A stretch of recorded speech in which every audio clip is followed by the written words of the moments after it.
In a climate-controlled case at the Getty Museum in Los Angeles sits a manuscript, Miss 30, painted in 1475. On one leaf, Simon Marmion drew a bridge 2 miles long and barely a hand wide, its surface set with iron spikes. Souls crawl across it, most of them fall. It is a Christian vision, and you can still go and look at it. But the same bridge is far, far older than this painting. In Persia, they measured it wide for the good, thin as a razor for the guilty. 5 unrelated civilizations drew this same crossing. Count them. Start with the painting, because a painting is a thing you can stand in front of. The Getty page is one of 20 miniatures Marmion made for Margaret of York, Duchess of Burgundy, in 1475. It illustrates a text called The Vision of Tyndale, written more than 300 years earlier. And the image is precise in a way that should bother you. It is not a mood, it is a structure. A span with a length and a width, spikes with a spacing, a drop with a bottom. Somebody sat down and drew the dead crossing a bridge, the way an engineer draws a load test. The medieval reading is clean. This is allegory. The narrow bridge is the difficulty of virtue. The spikes are sin, the fall is damnation. A moral picture, nothing more. That reading works. It works right up until you notice that the same bridge, with the same rule, was drawn by people who had never heard of Tyndale, never heard of Margaret of York, and in some cases died 1,000 years before this leaf was painted. Look closer at what the painter chose to include. Not a symbol of a bridge with a job. There is a soul trying to cross while leading a beast that panics. There is another loaded down with what it stole in life, because the text says thieves must carry their theft over the spikes. The width is not there to look frightening. The width is there to test the load. That is a design decision. And design decisions are the fingerprints of instructions, not of poems. Because the rule is the strange part, not the bridge. Everyone has rivers, and rivers get bridges. The strange part is that in 5 separate traditions, the width of the bridge is the verdict. It is wide for the good and narrow for the wicked, and what decides which one you get is your life. That is not a river. That is a machine for sorting the dead, and it keeps turning up where it has no business turning up. 5. A Persian text, an Arabian one, a Latin one, a Chinese one, and a Norse one.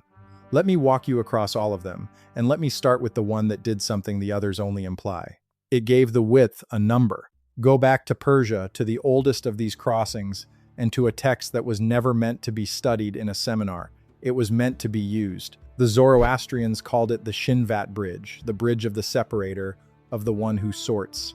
The account survives in Middle Persian books like the Arda Wiraz Namag, the story of a righteous man whose soul is sent across to bring back a report, and in the priestly compendia that lay out the mechanics of death like a procedure manual.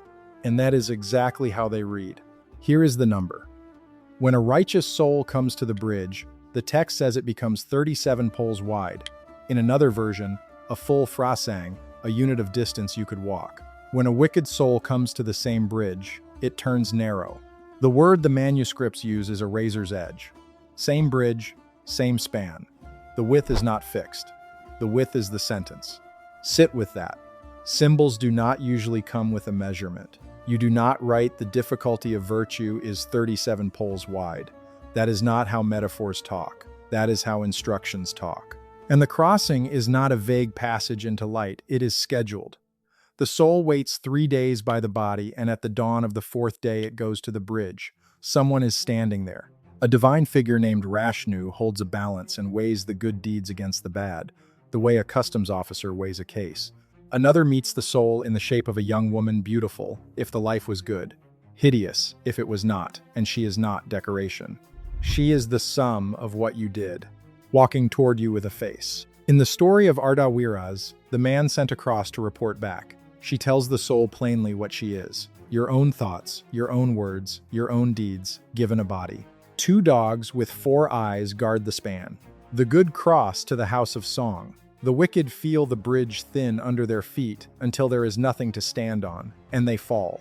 Notice how little of this is imagery and how much of it is procedure. There is a waiting period. There is a fixed hour. There is an inspection.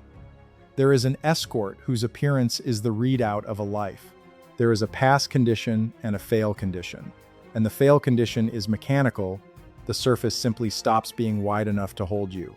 If you handed that description to someone who had never heard the word religion, they would not call it a myth.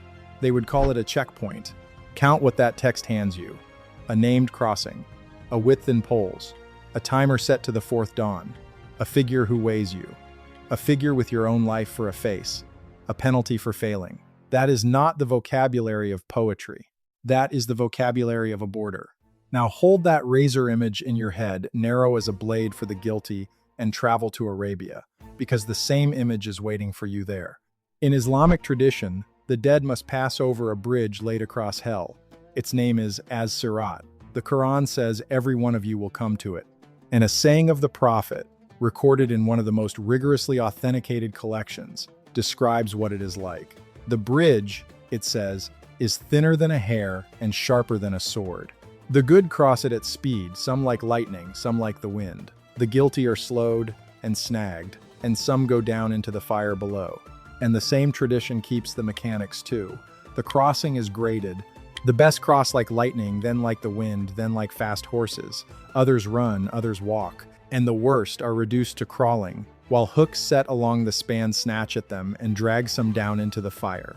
It is the same logic as Persia, just told from the traveler's point of view. Instead of the surveyor's, the better the life, the more of the bridge you get under your feet, and the faster and safer the passage. Stop and compare the two words. Persia, a razor's edge. Arabia, sharper than a sword, thinner than a hair. That is not two cultures reaching for rivers. That is two cultures reaching for the same knife. And the mechanism is identical. The width you get is a function of the life you lived. Wide enough to run, or thin enough to cut. The official reading says this is just a shared human way of picturing judgment. Maybe. But notice how specific the shared picture is. Not a gate. Not a scale on its own. A bridge whose thinness is the punishment. Now come back west to the painting in the Getty case. Because Christian Europe drew this too, and drew it not as theology, but as a place with a floor. The Vision of Tyndale, written by an Irish monk around the middle of the 12th century, sends a knight's soul on a tour of the next world, and part of that tour is a bridge. Actually, there are two. The first is 1,000 paces long and a single foot wide, hung over a valley of fire, and only the truly humble keep their footing on it. Tyndale watches the proud step out and slide off into the dark, one after another, until a single figure crosses without a stumble. A pilgrim who had walked the roads of the living, carrying a palm, and now walks the width of a foot, as easily as a paved street, because the crossing measures the man, not the plank. The second bridge is the one Marmion painted 300 years later. 2 miles long, scarcely the width of a hand, and studded end to end with spikes of iron and steel. The souls of thieves are driven across it. The spikes tear them, and the text says the blood runs down into the lake below. The pure cross. Everyone else falls. And this is not the first Christian version. Centuries earlier, around the year 590, Pope Gregory the Great set down the account of a man who had died, crossed over, and come back. He described a bridge over a black river that gave off an unbearable stench, and on the far side, green meadows and houses built of gold. The test was the bridge. The just walked over it and reached the light. The unjust lost their footing and dropped into the dark, stinking water below. Same architecture. A crossing where the surface itself decides you, written down in Rome 900 years before Marmion ever lifted a brush, and already old when Gregory recorded it. So inside Christianity alone, you have the motif twice, centuries apart, in different countries, told as something that happened rather than something imagined. And both times, the load-bearing detail is the same. It is not a wall or a door that judges you. It is how much bridge is under your feet. So now line them up. Persia, wide for the good, a razor for the guilty. Arabia, thinner than a hair. Latin Europe, barely a hand wide, spiked, and the guilty fall. 3 literatures, 3 languages, and one idea rendered in almost the same measurements. The passable width of a bridge is the sentence on a soul. And it is not only the width that repeats. Look at what stands at the entrance. In Persia, a figure with a balance weighs your deeds before you step on. In China, a row of quartz reads your record before the bridge is even in sight. In the Christian and Islamic versions, the crossing itself performs the judgment, sorting the runner from the one who falls. Different faces, same office, someone or something checks the account first, and the bridge is where the verdict is carried out. When you stack a shared object, a shared rule, a shared razor, and a shared inspection at the gate, You are no longer looking at a loose family resemblance. You are looking at the same procedure reassembled in places that never compared notes.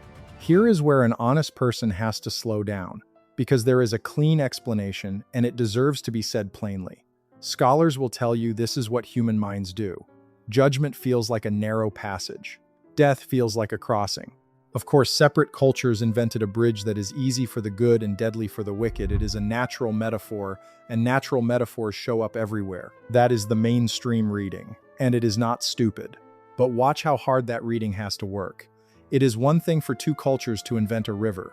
Everyone has rivers. It is another thing for them to invent a bridge and make its width a verdict, and reach for the same razor to describe it, and station a weigher at the entrance, and time the crossing to a specific day. Each of those details on its own is a coincidence. Stacked together, the coincidence starts asking for help. And the razor is the part that should really stop you. A bridge is an obvious way to picture a crossing. A narrow bridge is an obvious way to picture danger. But a bridge that is literally as thin as a blade, so thin it becomes an edge, a thing that cuts what stands on it, is a strange, specific, almost mechanical image. It is not the first metaphor a mind reaches for. Yet Persia reaches for it, and Arabia reaches for it. In the same words, separated by a language barrier and a religion barrier and a stretch of time, when the strangest detail is the one that repeats, coincidence is the tired explanation, not the obvious one. And then there is the fourth crossing, which makes the map harder, because it sits at the far end of a continent. In Chinese tradition, the dead do not reach the bridge first.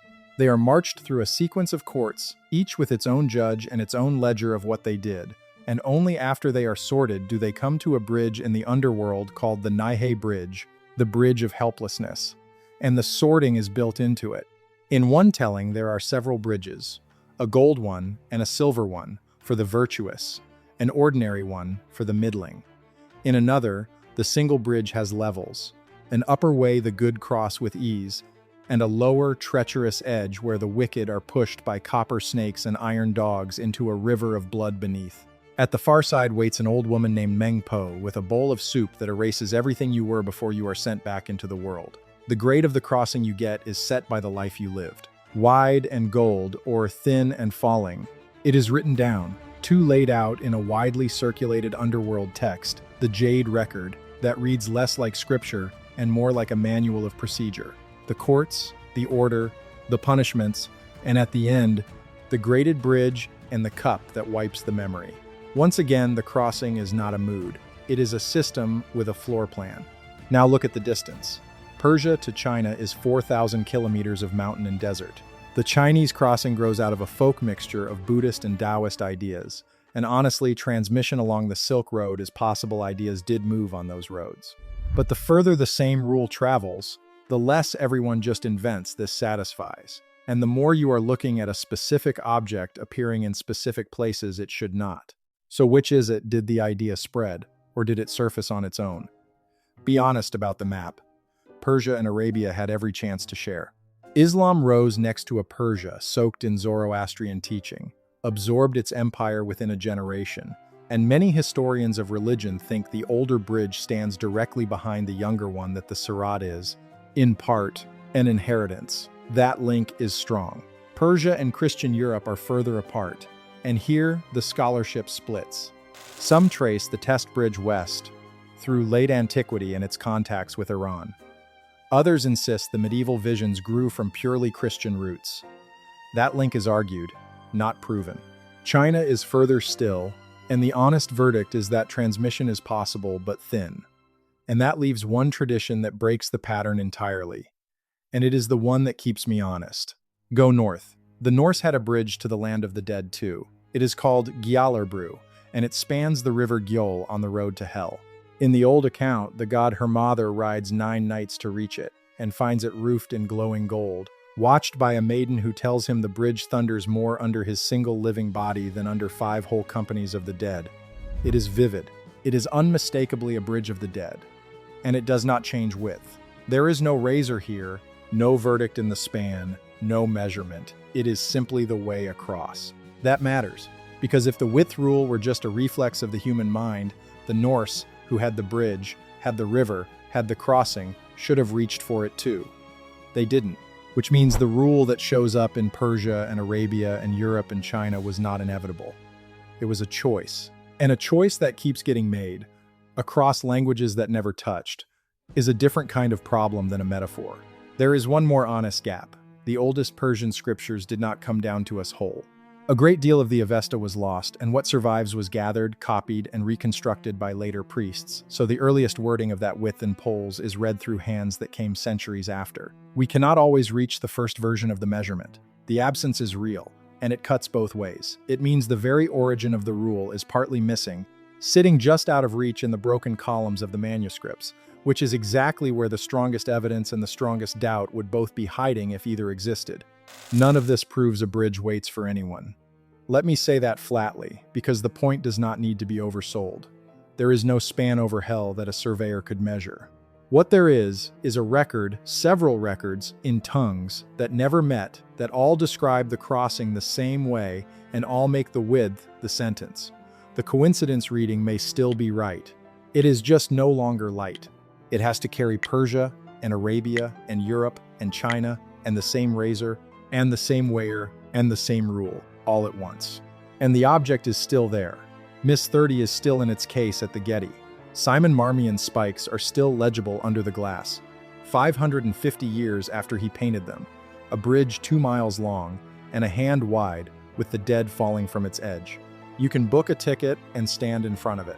The official reading calls all of it mythology, a picture the human mind paints when it tries to imagine being judged. Maybe that is all it is, but mythology does not usually tell you its exact width. It does not narrow to 37 poles for the good and a razor for the guilty. It does not schedule the crossing to the fourth dawn. 5 civilizations drew the same bridge, and 4 of them agreed on the one detail that should never have traveled, that when you reach it, the width is already decided. The painting is still there, and the width has not changed.